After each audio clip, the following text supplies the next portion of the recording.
Good morning, everybody. It gives me great pride. I'm Mayor Jim Langfeld, Mayor of this great city of Springfield. And really, today's event really holds a special place in my heart.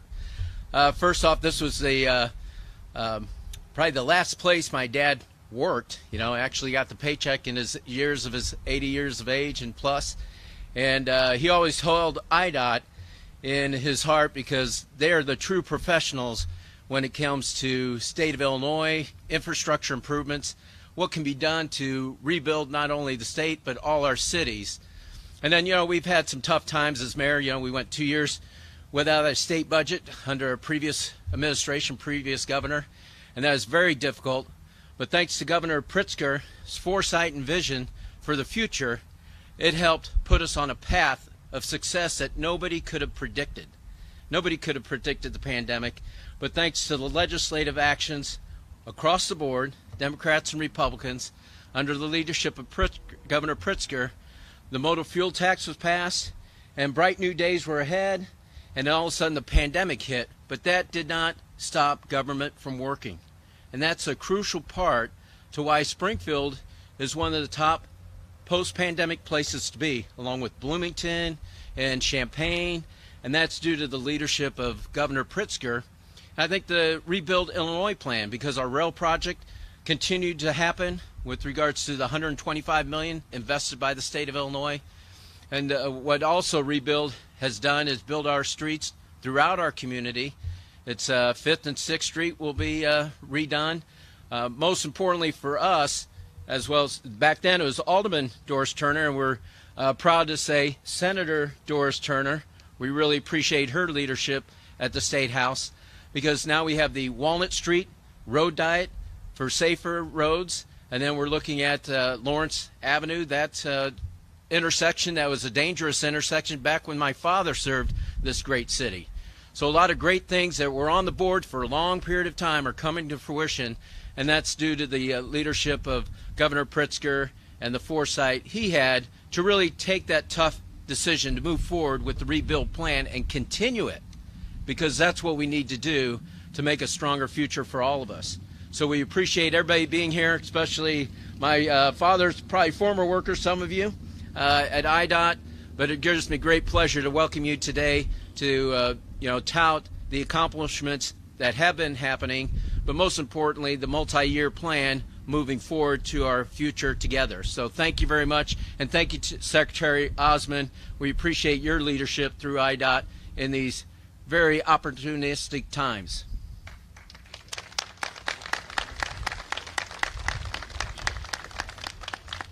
Good morning, everyone, and thank you, Mr. Mayor. And I want to welcome all of you to the Illinois Department of Transportation. I am extremely proud that Governor Pritzker and our honored guests, including the mayor who just spoke to us, Senator Turner, our labor and industry partners, have come to IDOT today at our headquarters here in Springfield. This agency has been home for me for more than 30 years. So, Mr. Mayor, I probably did work with your dad. And the people who work here are very, very special to me. I wanted to acknowledge quickly a few of them who had taken a part in the development of the multi-year program. We have our Director of Highways Project Implementation, our Chief Engineer, Steve Travia. We have Region 1 Engineer Jose Rios, Region 3 Engineer Kensel Garnett, Region 4 Engineer Jeff Myers, and Jeff Myers' team have actually helped put this event together for us. Region 5 Engineer Kirk Brown, and critical to making this day happen is our Office of Planning and Programming staff, who put many hours, many long hours I should say, compiling our multi-year program, including its Director Holly Bieneman and many others. I am extremely grateful for their work. So this multi-year program we are releasing today is perhaps the most consequential in the history of the department. We are putting into action year 4 of Rebuild Illinois, the largest capital program in state history and the first one that touches all modes of transportation. For the first time since Rebuild Illinois passed in 2019, this multi-year program does not just focus on roads and bridges, but shows how we plan to invest in transit, rail, airport, and waterways over the next 6 years, capturing the true multi-modal mission of the Illinois Department of Transportation. It also does reflect the increased funding made possible by the last year's passage of the Infrastructure Investment and Jobs Act, IIJA, the biggest federal commitment to the nation's system of transportation since the Eisenhower administration. And at the governor's direction, we are bringing greater equity and transparency in transportation planning and programming through new data tools. We are also delivering our projects more innovatively. This summer, the governor signed Senate Bill 2981, authorizing IDOT to adopt the use of design-build delivery method, which will bring greater efficiency and certainty to the highway project.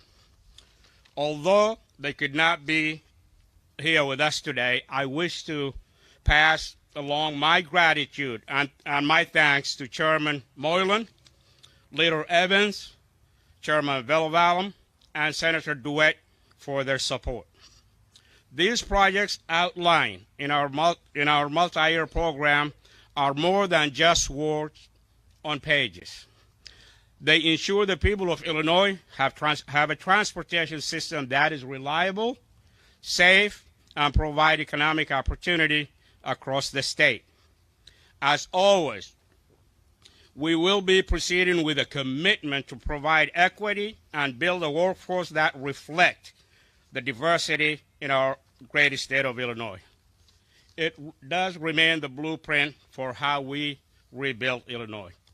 And without additional delay, I would like to introduce the person who has made it all possible for us, Governor Pritzker. Governor.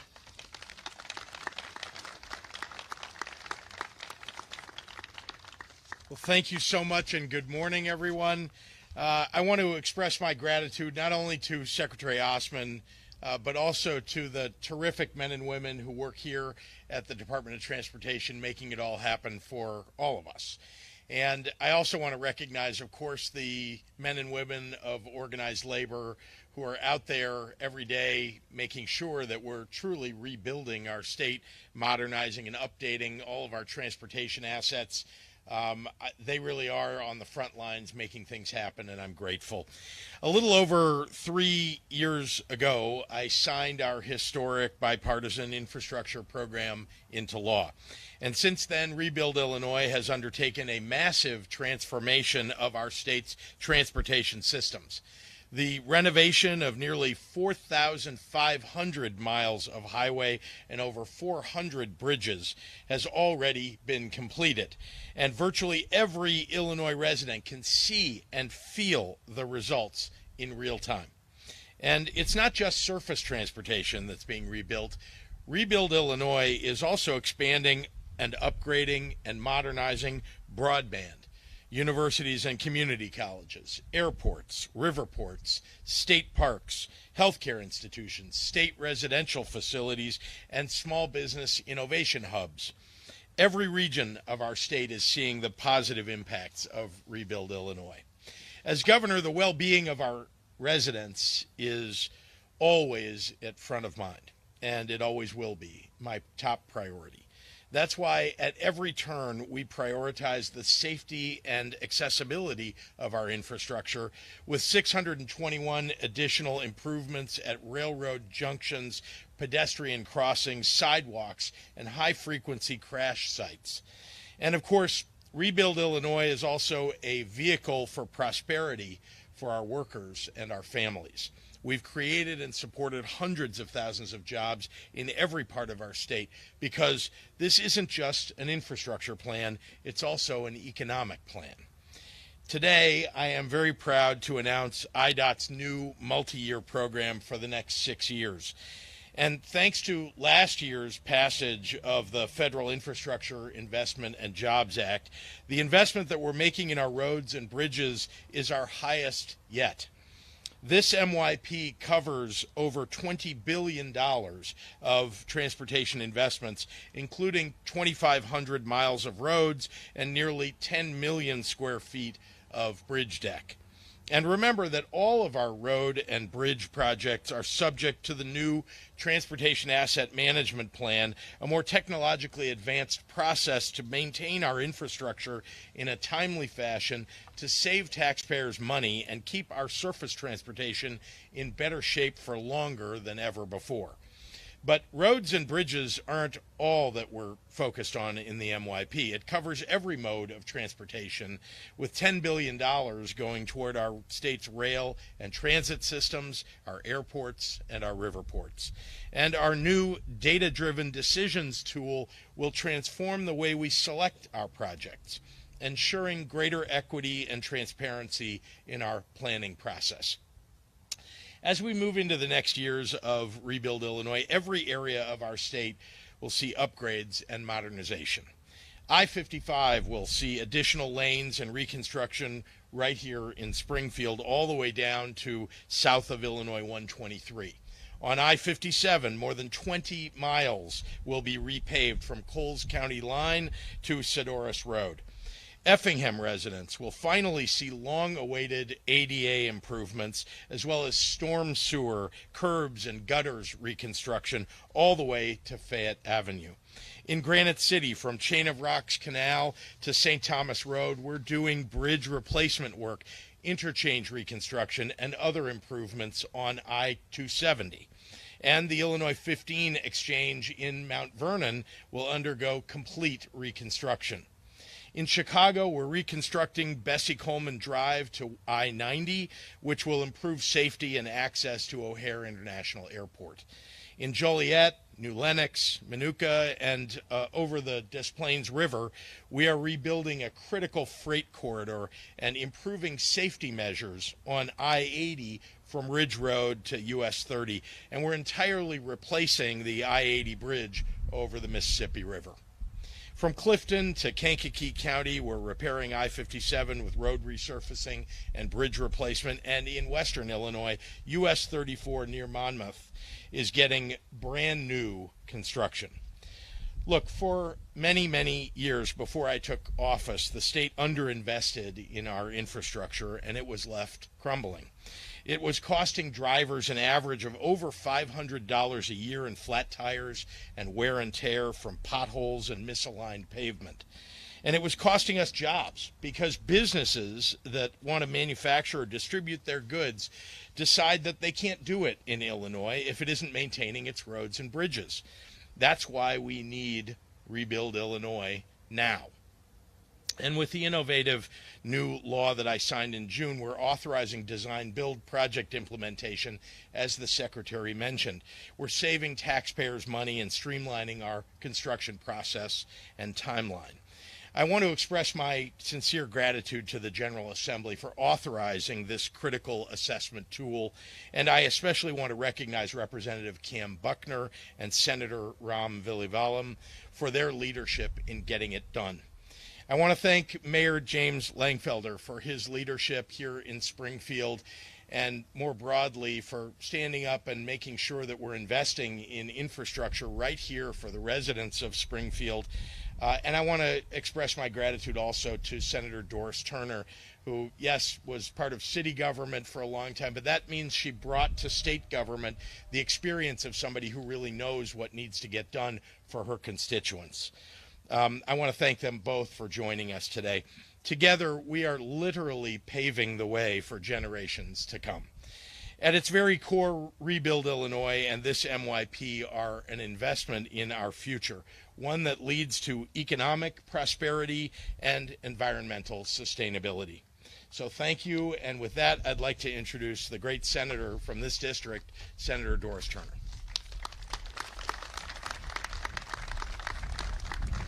Good morning. Oh, y'all are so weak. It's a beautiful day. The state fair is here.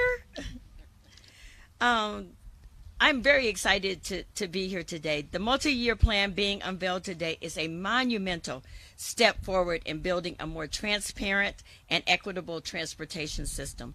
Dedicating billions of state and federal funds, we are using new equity-based metrics to guide essential infrastructure improvements. This will help create new jobs, promote safe roads, bridges, and highways, and connect communities across Illinois. Over the next 6 years, these projects will focus on more than just completion, but also on revitalizing the communities they take place in. Metrics like environmental impact, accessibility, safety, and increased benefits to underserved communities will be at the forefront of these projects. So let me repeat that if you didn't hear it. Metrics like environmental impact, accessibility, safety, and increased benefits to underserved communities will be at the forefront of these projects.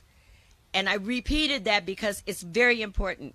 As we work in partnership with local governments to revitalize and address blight in our underserved communities, infrastructure needs and how we address them will dictate our success and dictate the success of those communities. And that cannot be understated. I was proud to support the bipartisan legislation that established these metrics, and am eager to see their results in communities across Illinois. A little over 3 years ago, as the alderman that represented Ward 3 in the city of Springfield, I had the great honor to stand with Governor Pritzker as he signed the legislation that brought all of this into fruition.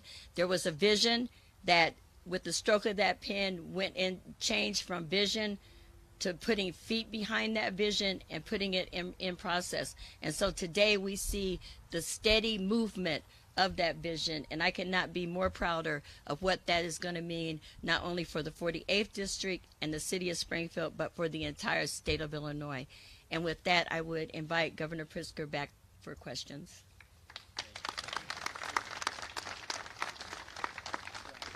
Happy to take any questions from members of the media.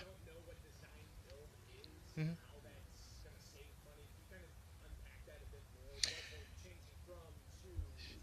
I'm going to let the expert, the secretary, answer the question directly, although I have my own version of the answer. Most likely it's not different from mine, Governor. But design build, it does eliminate at least one step. The traditional version is you design, you bid, and you build.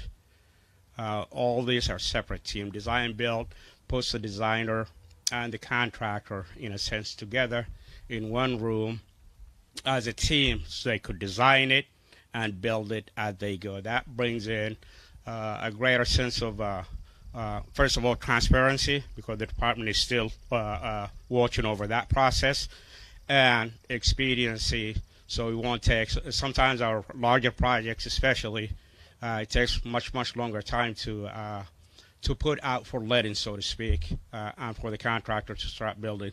Is bringing that entire team up front together, working together, and putting that project out there in a practical term early on.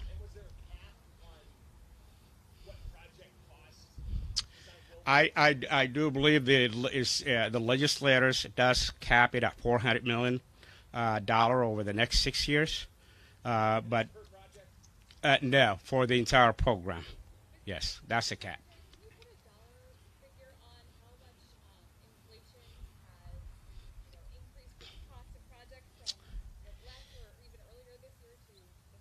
Right, that's a great question, and I'm going to give you a range from what I know for us here, and it's very, very similar to our adjacent state, the Indiana, the Missouri, Iowa. Typically, the inflation has caused at least 10% increase in the price. Sometimes it depends on the project itself, because some of the commodities and some of the materials is pretty hard to get, especially on the steel and the bituminous material side. Sometimes when the market dries up, the price goes up. But we're seeing a little bit of stability right now, at least, but we have seen an increase of at least 10%.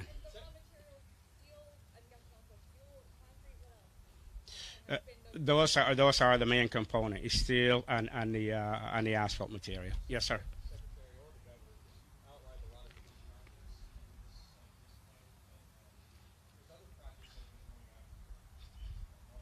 Right.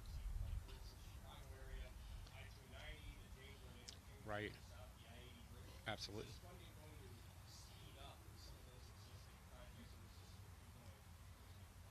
You did mention the I-290. I-290 is slated to be done later this year, or perhaps earlier next year, because there are some components of it, like siding and whatnot, that could be done without closing the lane. So we anticipate I-290 to be done sometimes early spring next year. Having said that, I-290 funding has been made available through Rebuild Illinois. Yes, it's not necessarily contingent on our plan today. The multi-year program we unveiling today is meant for other projects to come down the road. Newer project, yes.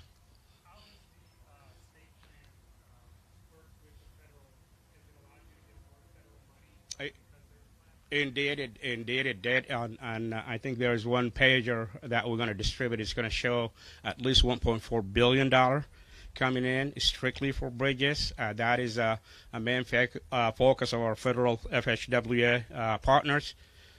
Bridges across the nation, as we know, are getting pretty old, and most of them are in need of replacement. So they allocated $1.4 billion over the next 5 years for IDOT to use strictly on bridges.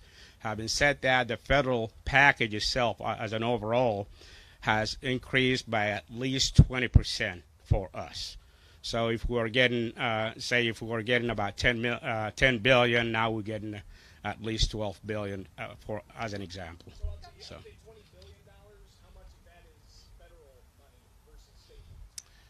Of the 20, it's actually 24.6 is the highway program.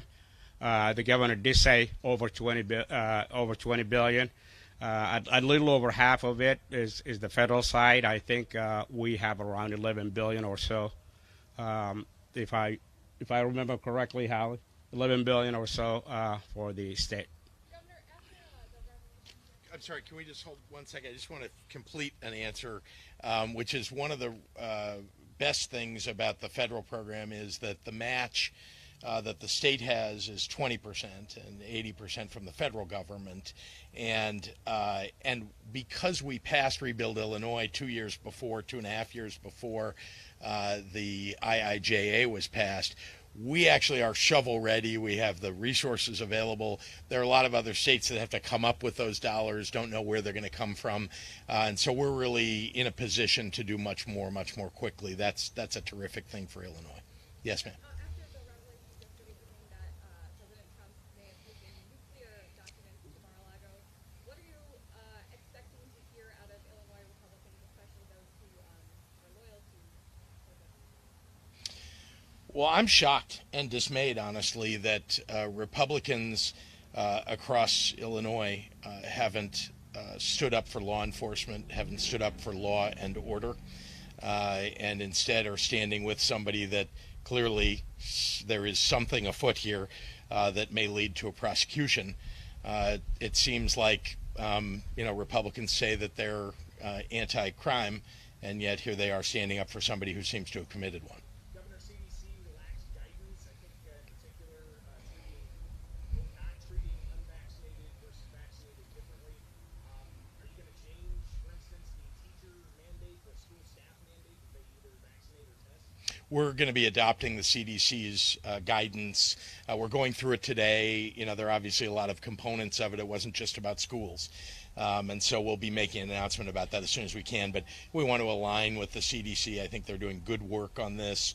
And we want to make sure our schools, of course, are open, as they have been, by the way, for the last 2 years. What about the emergency declarations? We've gone almost. I didn't hear you. I'm sorry. The emergency declarations, the COVID emergency proclamations. Yeah. We're like 2.5 years into it. 30-day disaster proclamations. We done with it yet? I think you keep focusing on the wrong thing.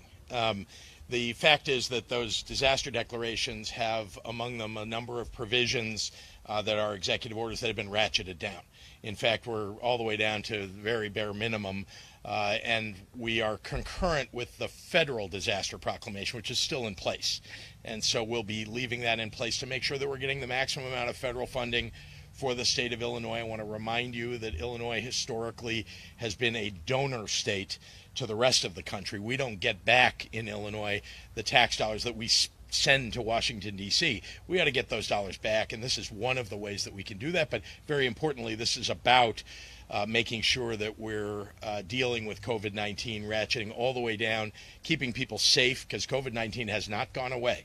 And those dollars that come from the federal government are very helpful for us in order to combat that. Is there any update on a special session, and is there any need for some sort of trailer bill to clarify some things in the Pre-Trial Fairness Act before January 1st? Let's talk about special session just for a moment. As you know, the working groups are hard at work in the House of Representatives, working on various aspects of legislation, working with advocates, listening to them, and so we're cautiously optimistic that they'll be able to come up with ideas for us to be able to bring forward in a special session or in veto session, or some of it may even be in the new year. So that's essentially what we're looking at right now. We want to make sure that everybody's brought together so we have the best legislation put forward possible. All right, thank you, everybody. Thank you.